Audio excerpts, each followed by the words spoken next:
कुछ समय की बात है। एक छोटे से गांव में रामेश्वर नाम का एक गरीब किसान रहता था। वह अपनी पत्नी पार्वती और बेटी तत्ती उबत्ती के साथ अपना गुजर बसर कर रहा था और ऊपर से उनकी 5 साल की बेटी गौरी जन्म से ही अंधी थी। रामेश्वर गांव के जमींदार विक्रम सिंह के यहाँ नौकरी किया करता था और किसी तरह से अपना परिवार का गुजारा करता। ऐसे ही कुछ दिन बीत जाने के बाद पार्वती बहुत बीमार रहने लगी थी। अब रामेश्वर के पास उसके इलाज के लिए पैसे नहीं बचते थे। सब खाने पीने में ही खत्म हो जाता। एक दिन रामेश्वर काम से जब घर लौटा तो उसने पार्वती को खांसते हुए पाया। पार्वती, तुम्हारी तबीयत अब कैसी है और कुछ खाना खाई कि नहीं? पहले से थोड़ा और ज्यादा हो गया है जी। ठीक होने का नाम ही नहीं ले रहा है। पता नहीं कौन सा बीमारी पकड़ लिया है मुझे। मैं कितना असहाय हूँ पार्वती, जो ना ही तुम्हारा इलाज करा पा रहा हूँ और ना ही हमारी बेटी की देखभाल कर पा रहा हूँ। उसे भी दिखाई नहीं देती है दोनों आंखों से। रामेश्वर, इसमें आपकी कोई गलती नहीं है। शायद ये मेरी किस्मत का खेल है जो मुझे ये सब सजा मिल रही है। लेकिन आप मुझसे एक वादा करो। कैसा वादा पार्वती? जब मैं जिंदा नहीं रहूंगी तो गौरी को कभी उसकी माँ की कमी महसूस मत होने देना और उसे कभी डांटना मत। हाँ पार्वती, मैं वादा करता हूँ कि कभी भी अपनी माँ की कमी नहीं होने देंगे। लेकिन पार्वती, तुम ऐसा क्यों बोल रही हो? तुम्हें कुछ भी नहीं होगा। मैं जमींदार के पास जाता हूँ, कुछ पैसे मांगने, उस पैसे से तुम्हारा इलाज करवाएंगे। दूसरे दिन सुबह रामेश्वर गांव के जमींदार विक्रम सिंह को पैसे मांगने उसके हवेली में जाता है।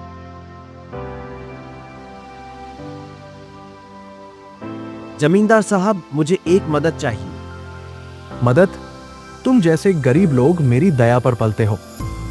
बोलो, क्या मदद चाहिए तुम्हें? मेरी पत्नी बहुत दिनों से बीमार है, उसकी इलाज के लिए 500 रुपए चाहिए। हाँ, 500 रुपए? तुम्हारी औकात है 500 रुपए मांगने की? गरीब को बुखार में दवाई की जरूरत नहीं, ठंडे पानी की पट्टियों की जरूरत होती है। जमींदार साहब, मैं बरसों से आपकी गुलामी करता आ रहा हूँ। पहली बार कुछ मांगा है आपसे। कृपा करके मेरी मदद कीजिए, नहीं तो मेरी पत्नी मर जाएगी। अरे चल हट यहां से और चुपचाप जाके काम पर लग जा। एक फूटी कौड़ी नहीं मिलेगी तुम्हें। ये बिल्कुल गलत बात है जमींदार साहब। ईश्वर ने आपको इतना ढेर सारा धन दिया है, आपको एक गरीब को अपमानित करते हुए शर्म नहीं आती? अरे मैंने अपनी गुलामी के बदले आपसे क्या मांगा? सिर्फ 500 रुपए। गरीब की हाय में बहुत ताकत होती है जमींदार। गरीब के दिल से निकली हुई हाय बड़े बड़े महलों को चुटकियों में धराशायी कर देती है, बड़े बड़े रईसों को चुटकी में भिखारी बना देती है। लेकिन जमींदार ने उसे धूतकार दिया और मार पीट कर हवेली से बाहर निकाल दिया। घर पहुंचा तो पार्वती ने रामेश्वर की सिर पे खून लगा देख उसे पूछा, क्या हुआ? रामेश्वर जी, आप इतना दुखी क्यों? और ये सिर पे खून कैसा? जमींदार ने मारपीट किया क्या? मैंने तेरी दवाई के लिए जमींदार से कुछ पैसे मांगने गए थे, लेकिन उसने मुझे एक भी पैसा नहीं दिया। इसके बदले मुझे उसने अपमानित करके मार पीट कर अपनी हवेली से बाहर भगा दिया। रामेश्वर की बात सुनकर पार्वती की आंखों में आंसू आ गए और उसने अपने पति से कहा, कैसा निर्दयी लोग हैं जो पैसे के बदले मारपीट किया। सुनिए, अब आपको वहां जाने की जरूरत नहीं है। मेरा बुखार सही हो गया है। आपको चिंता करने की बिल्कुल भी आवश्यकता नहीं है। मैं बिल्कुल सही हूँ। पार्वती की बात सुनकर रामेश्वर भी फूट फूट कर रोने लगा। जमींदार ने मुझे काम से भी निकाल दिया। मैं जानता हूं कि तुम झूठ बोल रही है। तुझे अभी भी बुखार है और तुझे भूख भी लगी है ना? रात को रामेश्वर और पार्वती रोते रोते दोनों सो गया। कुछ समय के बाद पार्वती और रामेश्वर सहन नहीं कर पाए और दोनों ने हमेशा के लिए दम तोड़ दिया। जब सुबह गौरी ने अपने पिता को उठाने के लिए गई, हिला डुला के देखी, लेकिन नहीं उठा। गौरी घबराकर बाहर भागी तो बाहर गांव के मुखिया जी के साथ कुछ व्यक्ति खड़े थे। गौरी को घबराया देख सब झोपड़ी में आ गए। अरे ये तो रामेश्वर और पार्वती हैं। ये दोनों अभी तक सोया है। इन दोनों को क्या हुआ? मुखिया जी के बगल में खड़ा हुआ था रामू तुरंत रामेश्वर के शरीर को हिला डुलाकर देखने लगा। मुखिया जी, ये तो दोनों मर चुका है और मुझे तो लगता है कि इसे मरे हुए काफी घंटे हो चुके हैं। ये तो बहुत बुरा हुआ रामू। इस बेचारी अंधी लड़की का सिर्फ यही दोनों तो एक सहारा था। अब क्या होगा? इसके शरीर पर तो चोटों के काफी निशान भी हैं मुखिया जी। ऐसा लगता है जैसे किसी ने इसको बुरी तरह से पीटा हो। रामेश्वर तो जमींदार विक्रम सिंह के यहाँ पर काम करता था ना, और उसकी क्रूरता के बारे में तो गांव का हर व्यक्ति जानता है। जरूर उस निर्दयी ने इस बेचारे को पीटा होगा। मैंने इतना क्रूर और अत्याचारी व्यक्ति अपने जीवन में कभी नहीं देखा मुखिया जी। उस निर्दयी जमींदार को इस बेचारी बच्ची पर भी तरस नहीं आया। उसने ये भी नहीं सोचा कि अगर रामेश्वर को कुछ हो गया तो इसका क्या होगा। और इसकी पत्नी तो काफी दिन से बीमार रहती थी। तुम तो जानते ही हो कि जमींदार के पास धन की कोई कमी नहीं है। इसी बात का वो आज तक फायदा उठाता आया है। अरे मुखिया जी, हम क्या कर सकते हैं? उसको सजा देना वाला कोई नहीं है। ईश्वर ही उसे सजा दे सकता है। लेकिन जो भी हो मुखिया जी, इस बेचारी अंधी बिटिया की कोई सहारा नहीं बचा। अब ये अनाथ बच्ची कहाँ जाएगी अकेले? रामू की बात सुनकर मुखिया गहरी सोच में डूबता हुआ बोला। ये बात तो सही कह रहे हो रामू। इस बच्चे की परवरिश कोई और नहीं बल्कि जमींदार ही करेगा। चलो मेरे साथ। मुखिया ने गौरी को लेकर सीधा जमींदार की हवेली पर पहुंच गया। क्या बात है मुखिया जी, आज सुबह सुबह गांव के व्यक्तियों के साथ यहाँ कैसे? सब कुछ ठीक ठाक तो है ना? अरे जमींदार साहब, कुछ ठीक नहीं है। सुना है आपके यहाँ पर रामेश्वर बरसों से काम कर रहा था। कल रात रामेश्वर और उसकी पत्नी की मौत हो गई। ये तो बहुत बुरा हुआ है मुखिया जी। मैंने रामेश्वर को कभी भी नौकर नहीं समझा और किसी चीज कमी होने नहीं दिया, लेकिन ये अचानक ऐसा कैसे हो गया? इस बात को तो हम सभी जानते हैं कि आप दिल के कितने अच्छे हैं। यही सब तो पूछने के लिए हम लोग यहाँ पर आया हूँ। लेकिन रामू ने देखा है कि रामेश्वर के शरीर पर चोटों के काफी निशान था। अभी हमने उसका अंतिम संस्कार भी नहीं किया है।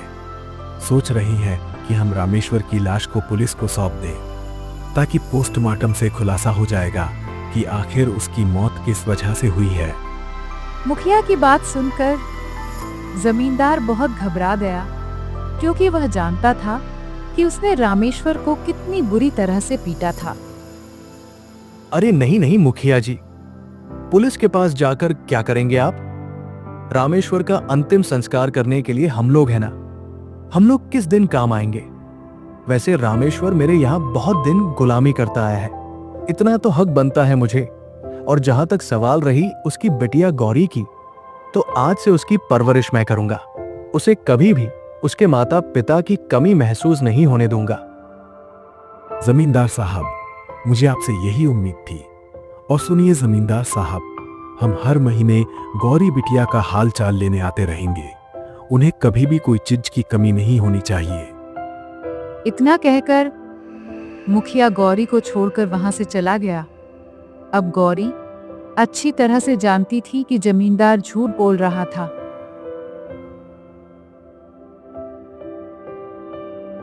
क्या जरूरत थी उस मुखिया के सामने अपनी बड़ाई पेश करने की? अब झेलो इसे जिंदगी भर। रामेश्वर हमारे लिए क्या कम मुसीबत था कि एक और मुसीबत इस अंधी को हमारे सर पर छोड़ गया। तुम्हारा दिमाग तो ठीक है कमला। अगर मुखिया को जरा सा भी शक हो जाता कि रामेश्वर को मैंने बुरी तरह से पीटा था, तो वो बसंत की लाश को पुलिस के हवाले कर देता। तो जरा सोचो, अगर रामेश्वर का पोस्टमार्टम हो जाता तो हम सबकी इज्जत मिट्टी में मिल जाती और सब जेल की चक्की पीस रहे होते। जरा दिमाग भी चलाया करो कभी कभी। वो सब तो ठीक है जी, लेकिन अब इस अंधी का क्या करना है? कुछ सोचा है आपने? अरे कमला, हमारे यहाँ हवेली में सो काम पड़े होते हैं। ये भी रामेश्वर की तरह हमारी हवेली में गुलामी ही करेगी और पड़ी रहेगी किसी कोने में। कुछ दिन बाद कमला की बहन गीता कमला के यहाँ रहने के लिए आई। कमला दीदी, ये लड़की कौन है और यहाँ क्या कर रही है? इसे यहाँ मैंने कभी नहीं देखी थी। गीता बहन, क्या बताऊं, ये तो हमारे सिर की बोझ बन गई है जो इसे झेल रही हूँ। इसके बाप यहाँ गुलामी किया करता था, किसी कारणवश उसकी मौत हो गई। उसके बाद गांव वाले ने इसकी परवरिश के लिए यहाँ छोड़ गया, तब से इसे झेल रही हूँ।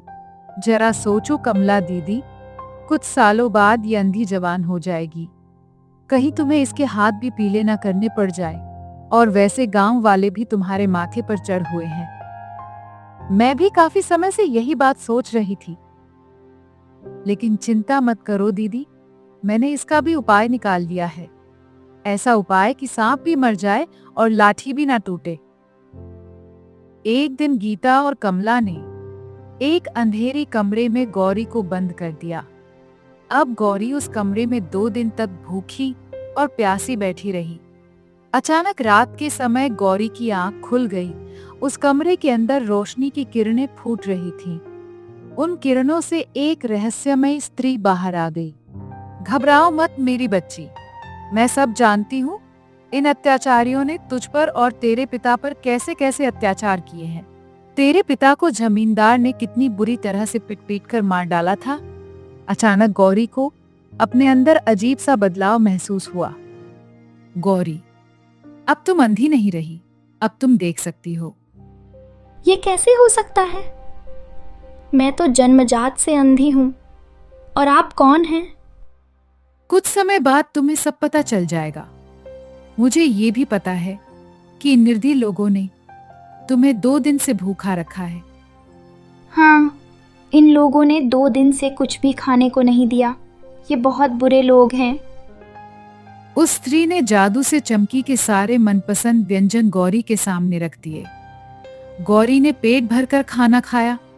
कुछ देर बाद सुबह हो गई। कुछ दिन ऐसे ही बीत गया। अब गौरी जवान हो गई। जमींदार ने अच्छा सा लंका देख के गौरी की शादी करवा दिया। अब गौरी और उसके पति एक साथ खुशी खुशी रहने लगे।